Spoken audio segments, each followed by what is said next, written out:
you're running a travel-based game and there's a ton of different types of travel you want to throw at your players, okay? You can't just have one variation of travel that you're going to always use, especially if you have a travel-heavy game here. This is the middle of a live stream. Somebody asked a question about how to run travel in a travel-focused game. Is if you pick one way to run travel, it's going to get old no matter what you do.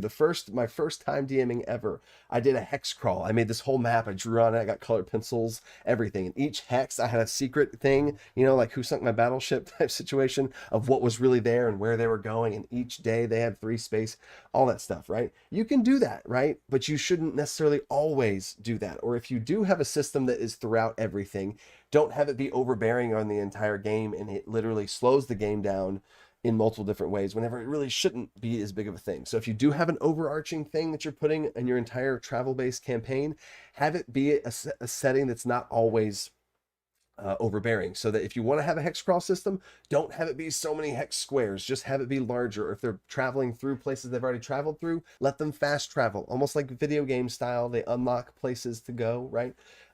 So anyway, back to all the overall travel systems. There's tons of way to do travel. I have a whole thing in my Kickstarter, Outcanner's Almanac of all things. Ooh, what is this? It's not really, it's a notebook. It's not really the thing. It's in the works right now, depending on how well the Kickstarter goes. But in that book, I have an entire chapter 2 of expansion to the exploration system. So you have skill checks. You could easily do, you're traveling through whatever and it's the middle of the day, but they get to a certain spot and you want to spice up travel and they have to travel through a dangerous section, throw a skill challenge at them. Or if they're just traveling along and they get ambushed, have it be a skill challenge. It doesn't always have to be a combat or something like that. Or second variation is random encounter tables. Have random encounter tables for the section of the world they're in that makes sense for this Arctic place they're going through, or this forest that they're going through, or the mountains, or whatever. And I usually do like to give my players a choice of how are you going to get there. Are you going to take the main roads and have it be a really safe route, or are you going to take a shortcut through and it'd be a little bit more dangerous? So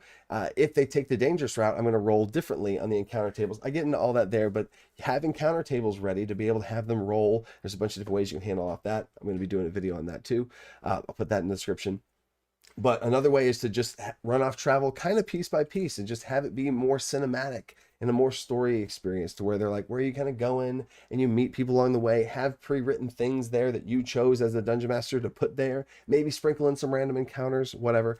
And with that more free, open method, you as the dungeon master can control how long you want it to take. Do you want it to be like, okay, well, we're going to backtrack to the last town. Okay, fast travel. Or if they're going to go to somewhere they've never gone before, be like, okay, this is going to take 3 days and we're going to see what happens on each day. And then we'll have little role play rest moments for you to take at the night watches and stuff like that. And there's a whole section on there for rest too. But you want to keep varying things up. And then over time, and this is going to, especially if you've never ran this before, over time, there's going to be different things where like, oh, I want to do this environmental thing. So maybe your environmental travel things are a skill challenge. Maybe your your creature environmental thing, your creature combat things are actual combat that you actually run off and roll off combat. Maybe it's theater of the mind combat. Maybe it's full blown combat. And then maybe they have a super easy day of travel and they have a rest encounter that in the middle of the night they get an encounter in some way. Or positive encounters, they meet people along the road that maybe have a quest hook. Maybe they're part of a bigger thing. I don't know. So keep sprinkling in lots of different things and you'll find things that the players responded to because you keep checking it out. But watch your players. As you're throwing stuff at them, see the response around the table, how they talk about it before or after the session. See what they like and adjust your gameplay to that. Time out. So if you liked all these options for travel, you should really check out my Kickstarter. There's just over 2 weeks left, and it's been absolutely crazy so far, guys. The more people that join and support this thing, the more stretch goals that are unlocked, makes this resource bigger and bigger, and it's trying to be the most value I've ever been able to do because of Kickstarter and because of you guys' support.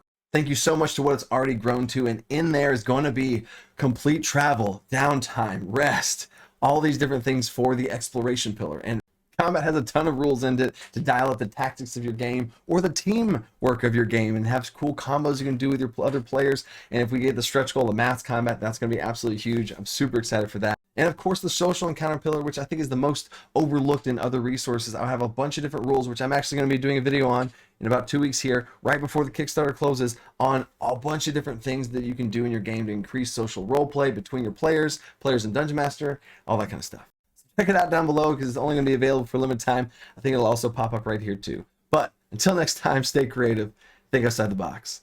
Peace. Oh, and I forgot, I do have a travel video that I'll link down in the description. It's a little bit older video, but I did go into a lot of other options for travel if you need some help right now. So there you go. Peace.